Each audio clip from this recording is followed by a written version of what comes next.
This is the greatest gaming mouse in history, if Razer is to be believed. Spoiler alert, they usually aren't. The Viper Mini Signature Edition. This is the gaming mouse that Razer came up with the design philosophy of price does not matter. Let's take out the outer box. We get our beautiful little, what I'm assuming is vegan leather box. We got a little message from co-founder and CEO Min Liang Tan. Your gaming mouse. Oh, I went the wrong way. Oh no. Wow, look at me, professional unboxer. It's locked again. Wow, that is a nice hinge. If we're rating boxes, this is up there. We have the actual mouse.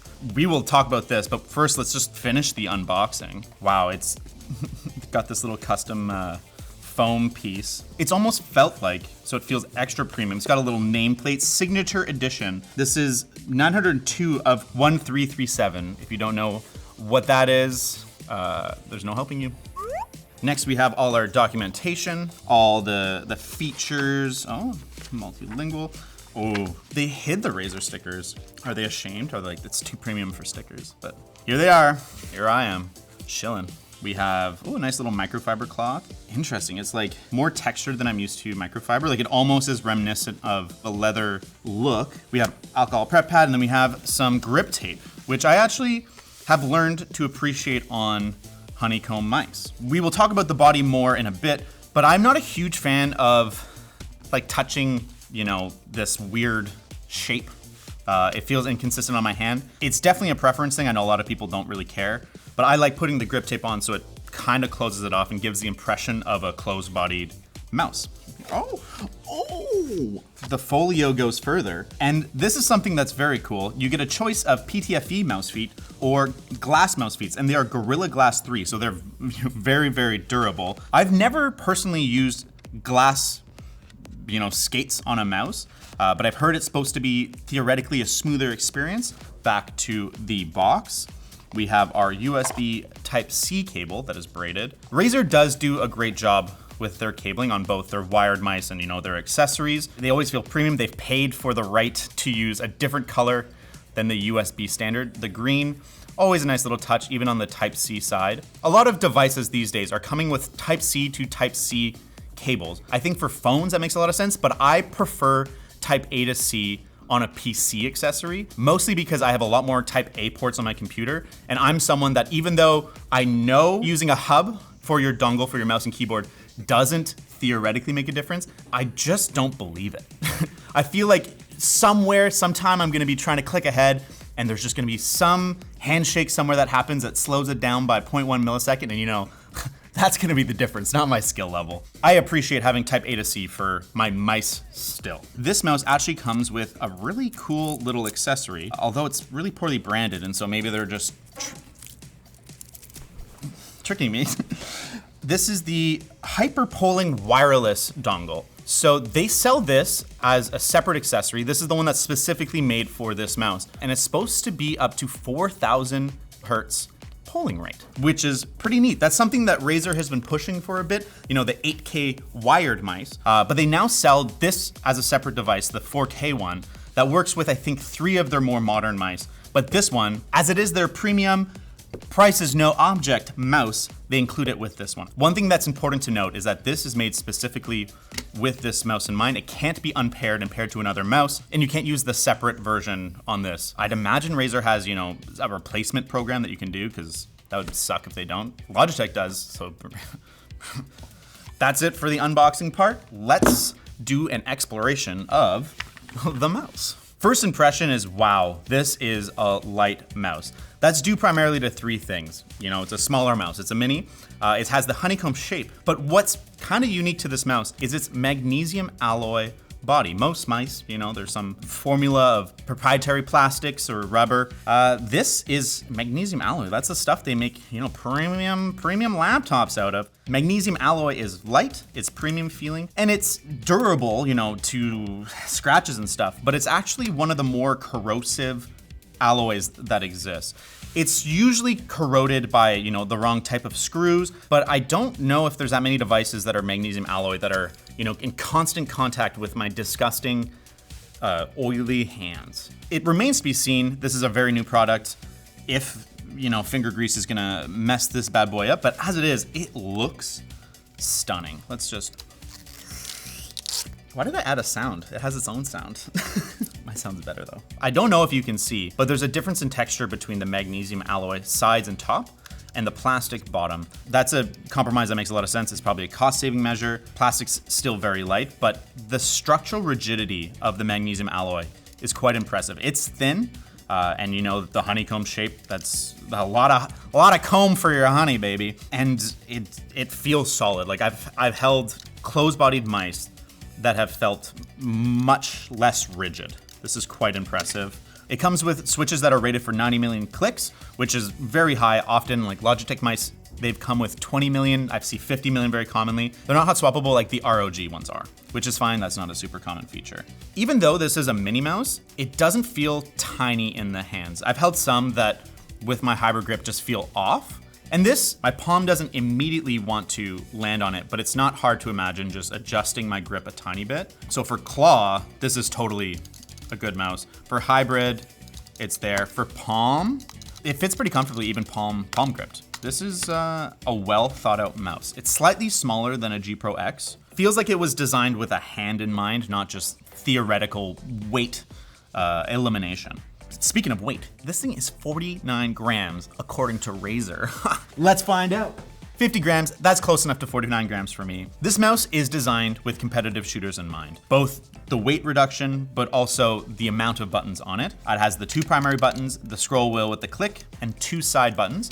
My first impression is that they're quite thoughtfully placed. My thumb rests naturally on them, and it's pretty easy to press both. I feel like the buttons aren't separated enough from the body that I would quite easily lose track of which button I'm pressing and if my thumb's resting on the button or not in the heat of a moment. It's not a bad placement, but I wish the buttons were just slightly more pronounced. On the bottom, we have the pre-installed skates. We have our power and DPI button. I don't love that it's a power hold. I would prefer that it was a toggle. Again, weight reduction. But in the center, they're hiding their Focus Pro 30K optical sensor. Razer touts 3 big features with this sensor. Asymmetric cutoff. You can customize at what distance it's doing the liftoff sensor. Smart tracking, which seems a little weird to me. It keeps track of what material it's on and changes some settings so that it tracks better on different settings. And then motion sync, which I think is just Razer gobbledygook, where they apparently tune the rate at which they're sending signal to the computer so that the computer can best accept it, and there's fewer moments of input lag.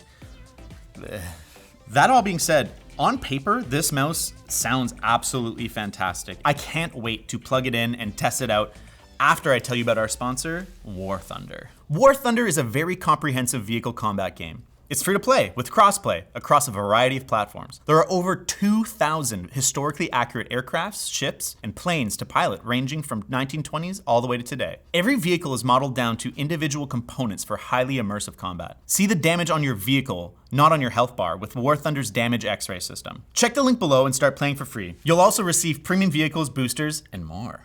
Pairing the mouse was quite easy. I plugged in the dongle, held the power button, and a green LED turned on to indicate that the mouse was paired. And Bob's your uncle, you're gone. Let's open up Razer Synapse, Razer Cortex. Why do you have so many apps, Razer? I don't even want one. Well, and also change the naming scheme. How am I supposed to know which one is, the control? Synapse, Cortex, yeah, they're all brains. It's cool, for an app, I get it, but.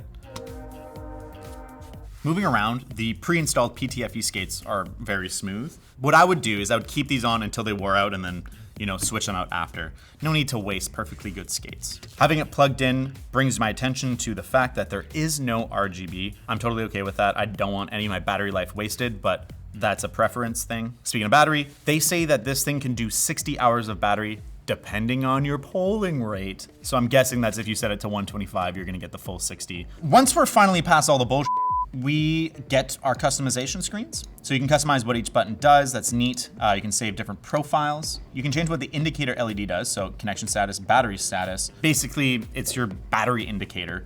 And you can turn that off, have it be just, is your mouse connected? I don't see any reason for that. Or it's off, but it'll display a blinking red when your mouse needs charging. I think that's a nice little control feature. We have control of our sensitivity. I'm an 800 DPI guy. You can change even the number of stages. That's actually neat. I usually, with my mice, I'll set 2 DPIs, just so if I need it for a specific game. Some games have weird sensitivity ratings, so I'll have like an alternate one for a game that'll just go back to 800 if I'm playing a regular competitive shooter. And then here, confirmation that this dongle is 4K right here. We can go up to 4,000 kilohertz. Polling rate, sorry, it's not kilohertz. That would be 4 million. I apologize, previous David misspoke. Here's where you can control your smart tracking. Set a single cutoff point for your preferred distance regardless of the surface placed on.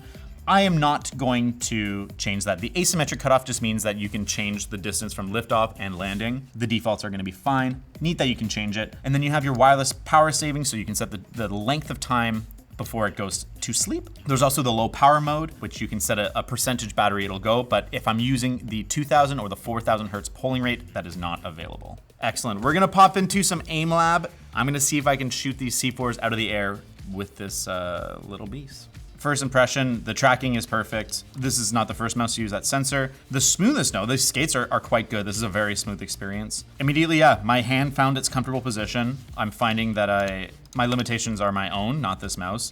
This is a very good experience. If I squeezed out of anger, I'd be good. If I slammed out of anger, I feel like it's feeling pretty rock solid. But I'm very curious about the glass skates. So let's switch those out and see if I can tell the difference. This feels like such a shame to peel off these feet. It doesn't feel like I'd be able to reuse them. Like my nails kind of going into them. Oh yeah, they're dead. That's real smooth. I can't tell if that's because I'm hyper aware of, is this a smoother experience, or if it's actually smoother, but that feels very good, very premium. Even if I press harder, it's moving along pretty well. I almost feel like I'm hyper aware of the flaws in this well-loved desk pad. It was perfect at launch, lttstore.com. I don't often like Razer products, so I gotta give credit where credit is due. This feels very nice. This feels very premium. Not luxury, it's still a gaming product, but I don't perceive any specific weak points. Whereas normally when I pick up like a Viper Ultimate, there's the grip on the side, that plastic feels cheap, or you know, there's like a squeeze somewhere. This, on first inspection, this is a pretty flawless product. QC remains to be seen, longevity remains to be seen. Those concerns aside, this has a 3-year warranty, which is pretty good. But as far as unboxings go, this Razer mouse is really impressive, and it better be. This thing costs $280. That ain't cheap. At that price, you could buy 2 G Pro X Superlights. And to be fair, they can justify the price by, 4K dongle, magnesium alloy, even lighter than a G Pro X. It looks great, it plays great, but $280 for a mouse, that is kind of a hard pill to swallow. Yeah, there's some Starlight mice that are getting close to that, but they're all like special editions, beautiful mice. I think that if Razer wants to justify that price, they might have to bring some of their customization features from some of their other mice and let you personalize this mouse or make some, signature editions. But all in all, I can't say that it's not worth the $280. I know it's expensive. I know that's a really premium price, and trust me, I probably can't afford it myself, but this mouse feels like $280, and I'm beyond impressed and totally taken back that Razer has managed to make a product that I really want. Thank you so much for watching Short Circuit. If you like unique mice, why not check out my unboxing of the Aero 1, where the sensor is at the top.